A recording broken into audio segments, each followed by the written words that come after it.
Seguiremos en el día de hoy aportando las correspondientes explicaciones sobre la importancia y trascendencia del gnosticismo.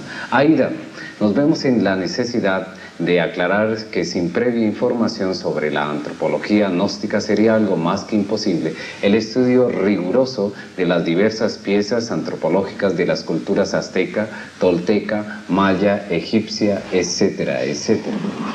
En cuestiones de antropología profana, dispénseme la similitud, si se quiere conocer resultados, se observará que son limitados y sin aportación práctica para todos nosotros los humanos.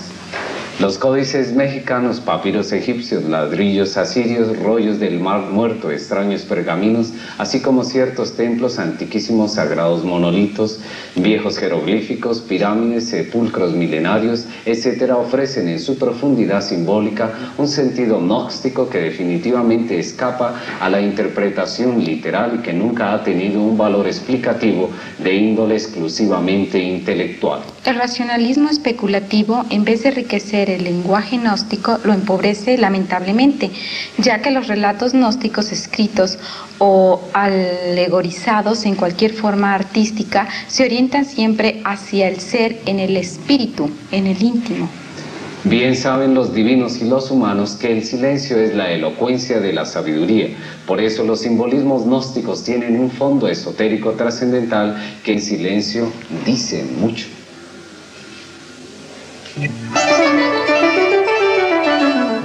La cábala de predicción.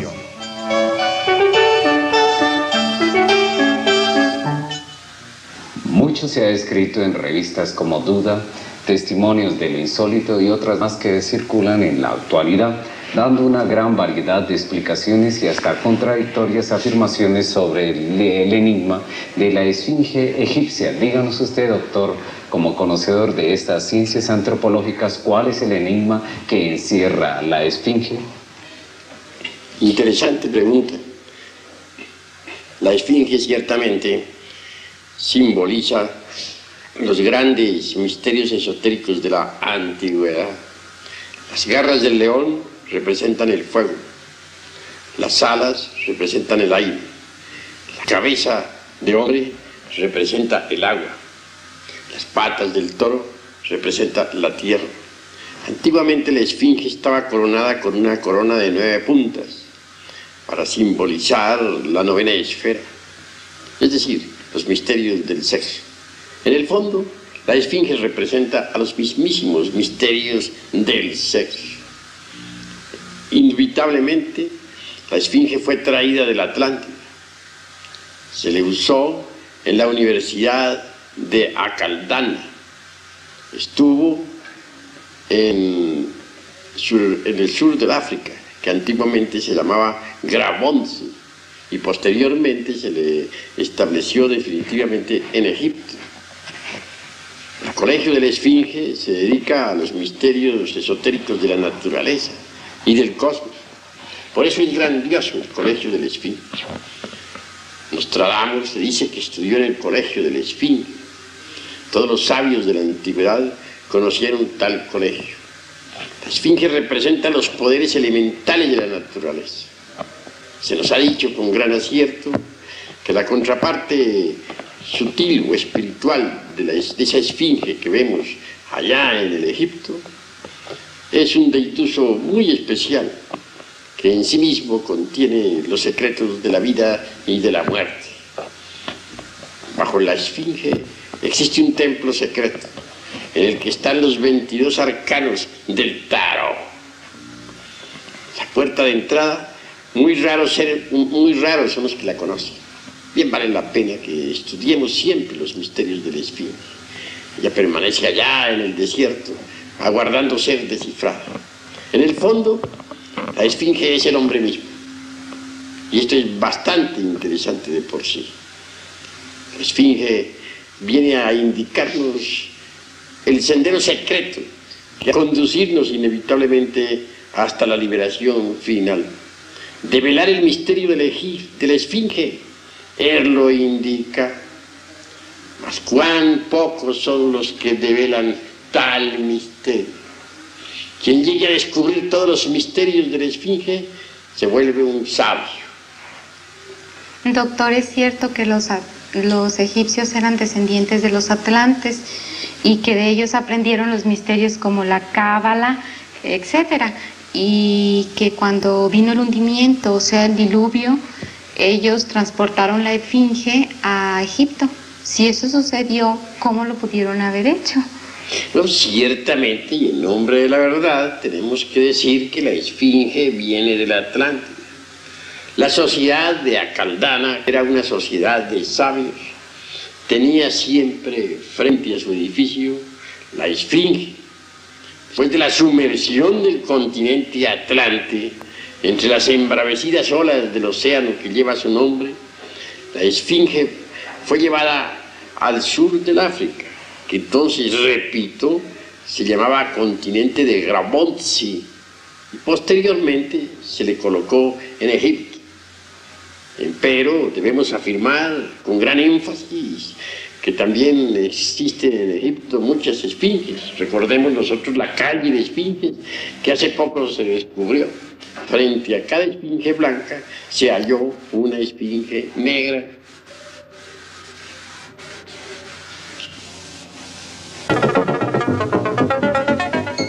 Hermenéutica.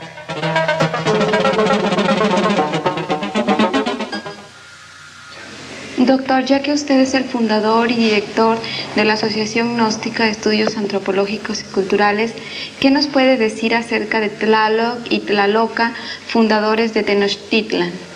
Ciertamente nosotros los mexicanos tenemos aquí en nuestro país verdaderos portentos de sabiduría antigua.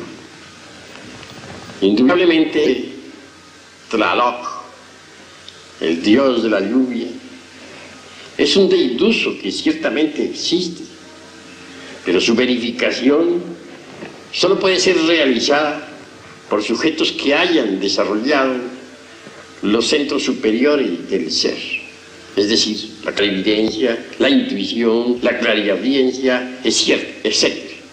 Tlaloc, para los esoteristas, vive normalmente en el mundo de las causas naturales. El Tlalocan es precisamente un paraíso molecular, existente en la quinta coordenada. Los antiguos bien sabían de tal paraíso. En el Tlalocan están las criaturas de las aguas, que obedecen a Tlaloc. Quiero referirme a los elementales de las aguas, citados por Felipe Teofastro Bombastro de Ongein, Aureola Paracelso.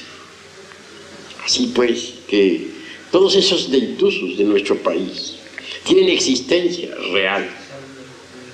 En el fondo vienen a simbolizar exactamente lo mismo que las deidades cristianas. Recordemos que en el cristianismo tenemos ángeles, arcángeles, serafines, etcétera, etcétera, etcétera. Así también nuestros antepasados tenían sus cortes angélicas. Incuestionablemente todos los deitusos de nuestros antepasados eran ángeles, son los mismos ángeles del cristianismo. Bien vale la pena que reflexionemos en todo eso. En cuanto a otros personajes, hay que reflexionar un poco. Quetzalcóatl, por ejemplo, el Cristo mexicano, un hombre que encarnó en sí mismo el verbo, la palabra, una viva representación del Dios interior profundo. Se nos habla también de la gran Tenochtitlán. Indubitablemente que Huitzilopochtli fue el fundador, el esotérico de la gran Tenochtitlán. Huitzilopochtli es como un arcángel para los antiguos. Y en cuanto a nosotros, los miembros de la Asociación Gnóstica de Estudios Antropológicos y Culturales, le seguimos en el fondo recordando con gran amor. Es decir, le rendimos culto en nuestro corazón.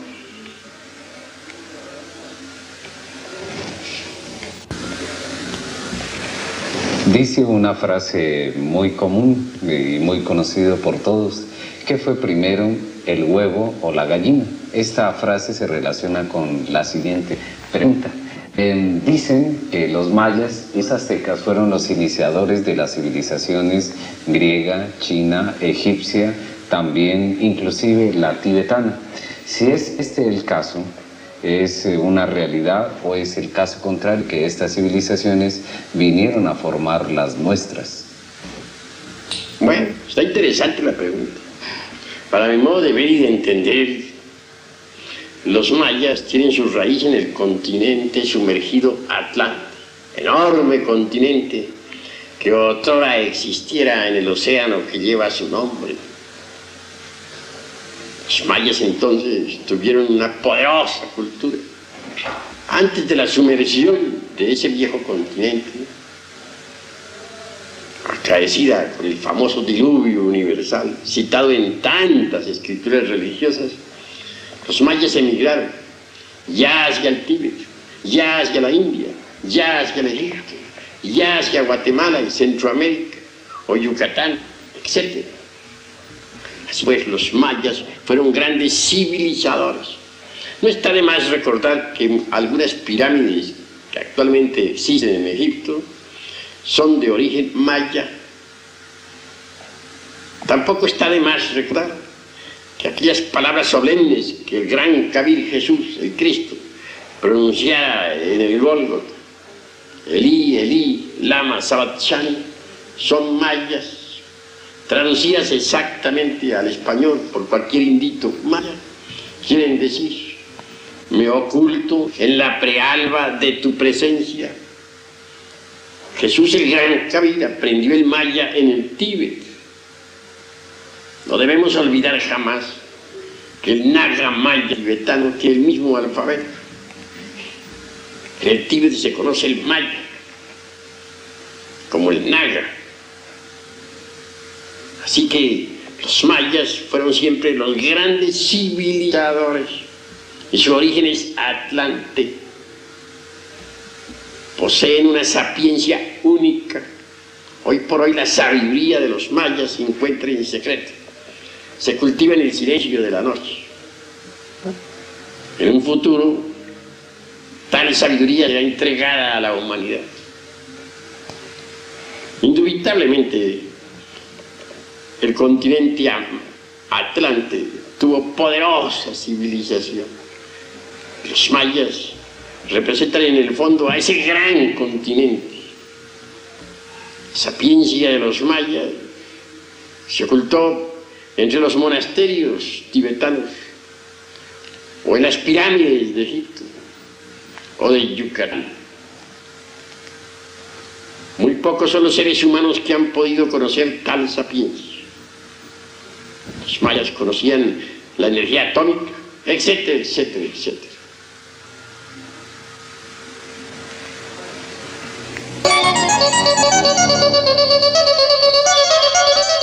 El cosmos y usted.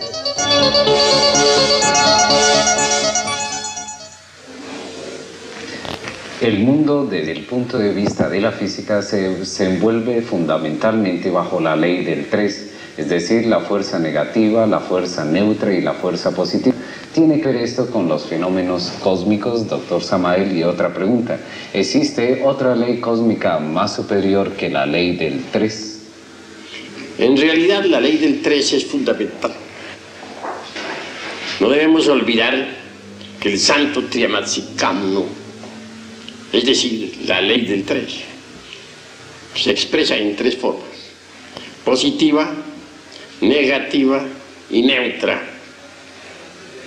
En el átomo existe la fuerza positiva, la negativa y también la neutra. Para que haya creación se necesita que las 3 fuerzas coincidan en un punto dado. Lo contrario, la creación sería imposible. Así pues, la ley del 3 puede crear. Pero para que exista un cosmos organizado, se necesita la ley del eterno hepta paraparchinok, es decir, la ley del 7. El 3 crea, el 7 organiza. Más allá de las leyes del 3 y del 7, pues hay muchas otras leyes. En el fondo, la ley del 3 deviene de la única ley. Es la del Logos, creador.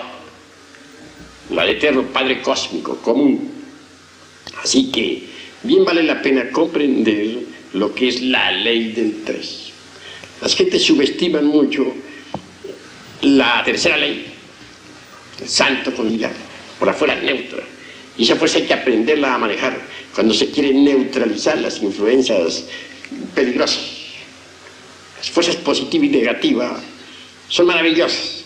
Ellas se unen para crear, pero la tercera ley las concilia y entonces se realiza la creación. El hombre representa la fuerza positiva, la mujer la fuerza negativa. La tercera fuerza, la del Espíritu Santo, concilia a las dos y entonces se realiza una creación. Pero todo tiene que desenvolverse dentro de la ley del 7. Es decir, el 3 crea, el 7 organiza. Indubitablemente, la humanidad está muy lejos de saber cuál es el modus operandi de la ley fundamental 3. En todo caso, el Padre es el 1, el Hijo 2, el Espíritu Santo el 3. Son, como dicen las Sagradas Escrituras, 3 personas distintas y un solo Dios verdadero. Dios, en el fondo, es la única ley, pero para expresarse necesita derivarse en 3 aspectos que son creadores. El Santo Temasicamo indubitablemente jamás queda embotellado en los mundos, nunca. Empero puede crear y siempre crea. Conocemos perfectamente algunas de estas cosas. Me imagino que igual le sucede a los televidentes. Usted habló hace un momento sobre la ley de los 7. Existen 7 planetas, fundamentados en la frase de Hermes Trismegisto, lo que es arriba es abajo. ¿Cómo van estos 7 planetas sobre nosotros? Bueno, obviamente existen 7 planetas bien conocidos en la astronomía. Pero dentro de nuestros estudios esotéricos nos interesan más bien los planetas psicológicos. Tal como es arriba es abajo. El microcosmos es análogo al macrocosmos. En nosotros, en nuestro interior, en nuestra psiquis, tenemos la viva representación de los 7 planetas. Empero, existen transmutaciones metálicas durante el trabajo de autorrealización íntima del ser. El viejo de los siglos, Saturno, debe convertirse en el niño, la luna. El Júpiter tonante que llevamos dentro debe transformarse realmente en el Mercurio de los sabios, en la inteligencia, en la sapiencia.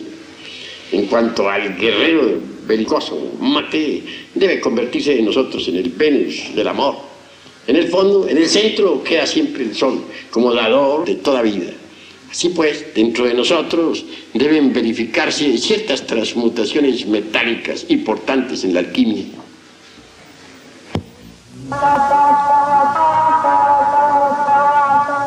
Diálogos extraños. Uno de los escritores más... Diálogos extraños. Uno de los escritores más famosos esotéricos ha sido Lobsang Rampa, que ha escrito sobre viaje astral. Las juventudes actuales lo comentan mucho, pero hablan solamente de la parte práctica y vivencial. Doctor, queríamos preguntarle que nos aclare definitivamente si el viaje astral es algo intelectual o es algo eminentemente práctico. Con el mayor gusto contestaré, Aida. Ciertamente, el viaje astral es una realidad, como lo dice Mártir Lobsang Rampa. El hombre auténtico, incuestionablemente, posee un cuerpo astral. Este es un cuerpo maravilloso, extraordinario, y sabe usarlo a voluntad. La parte práctica de esta cuestión es muy fácil. Hallándose uno en un estado de transición existente entre vigilia y sueño, suavemente puede levantarse de su lecho con gran naturalidad. Entonces verá con asombro que el cuerpo físico queda en la cama dormido. Ya fuera de la forma densa, uno puede viajar a través del espacio, dirigirse a otro planeta, investigar los misterios de la vida y de la muerte, ponerse en contacto con los seres inefables, etcétera, etcétera, etcétera. En todo caso, lo importante sería aprovechar el estado de transición existente entre la vigilia y el sueño, y al levantarse, hacerlo con gran naturalidad. No se trata de levantarse mentalmente o intelectualmente, como dices tú, sino realmente. Lo que estoy diciendo debe traducirse en hechos. Obviamente, durante el estado de transición existente entre vigilia y sueño, las conexiones que unen el cuerpo astral al cuerpo físico quedan sueltas. Y por lo tanto, al levantarse en ese momento, se producirá el desprendimiento del astral. Este libre puede viajar a través del espacio y dentro de él mismo, indubitablemente, estará la conciencia. Sí, pues, conscientemente podemos viajar a través del espacio estrellado. Esto es muy fácil. Es cuestión únicamente de poner atención al estado existente entre vigilia y sueño. Eso es todo. Otra pregunta más ahí con relación a todo ello. Se sabe perfectamente que el viaje astral se realiza en el mundo de los sueños. Bueno, sabiendo ello, también nos preguntamos en estos momentos a dónde van ese grupo de personas o a dónde han ido ese grupo de personas que han desaparecido en el Triángulo de las Bermudas, o famosamente conocido como el Triángulo del Diablo. ¿Van al plano astral o mundo de los sueños, o a qué lugar se dirigen específicamente? Bueno, ante todo debemos reconocer que existe la cuarta vertical, cuarta dimensión. En el citado triángulo puede uno perderse en la cuarta vertical. Es decir, en ese triángulo por ti citado, algunos aviones han perforado la cuarta dimensión, o mejor dicho, han entrado en la cuarta dimensión. En todo caso, es una puerta para entrar en la cuarta dimensión. El que penetra por tal puerta ostensiblemente queda viviendo en la cuarta vertical. En modo alguno debemos sorprendernos si afirmamos enfáticamente que en la cuarta dimensión existe una humanidad completamente paradisíaca. La hay, eso es cierto, aunque los escépticos no creen en estas cosas. Pero, ¿qué importa a la ciencia y qué a nosotros?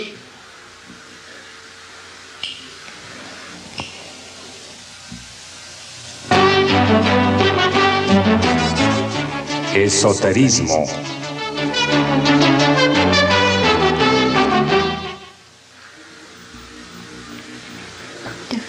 Doctor, finalmente he observado minuciosamente que tanto las esculturas mayas como los aztecas resaltan constantemente el simbolismo de la serpiente. ¿Cómo ve la antropología gnóstica este símbolo sagrado de las civilizaciones de Mesoamérica? Ciertamente que el símbolo de la serpiente es universal. No está de más recordar que en el mismo Tíbet tenemos la serpiente emplumada. Y obviamente, la serpiente es sagrada, representa la sabiduría divina. Indubitablemente, dentro de cada ser humano existe la energía creadora. Esta energía tiene que subir por la espina dorsal hasta el cerebro. Tal energía tiene poderes extraordinarios y asume ante el clarividente una forma completamente serpentina. Si la gente aprendiera a transmutar su energía creadora, se transformaría totalmente. La serpiente sagrada nos da la sabiduría. La sabiduría de la serpiente es poderosa. Se dice de Quetzalcóatl que era una serpiente de sabiduría. Los hierofantes antiguos de Caldea, de Persia, se llamaban a sí mismos serpientes. Botán asegura en forma enfática que él entró por un hueco dentro del interior de la tierra. Dice que entró por un pasadizo secreto, por donde solamente pueden entrar las serpientes. Botán mismo exclama diciendo: soy una serpiente. Así también exclamaban los celtas y los druidas. Así que la serpiente es un poder neoflamígero que está relacionado íntimamente con el sexo y que los indostanes llaman Kundalini. Sube por el canal medular espinal de la secta gnóstico hasta el cerebro, cuando uno ha caminado por la senda de la más perfecta castidad. Entonces resplandece maravillosamente dentro del aura del universo. La serpiente tiene poder para darnos la sapiencia. Bueno, doctor, son sus declaraciones y conocimientos que nos ha venido aportando a través de estos programas. Se los agradecemos intensamente. Creo que es todo por la noche de hoy. Se despiden de ustedes Aida Berliavsky y Fernando Salazar, invitándolos nuevamente y cordialmente a nuestras conferencias aquí en San Luis Potosí, en Mariano Otero 626. Muy buenas noches. Buenas noches. Buenas noches.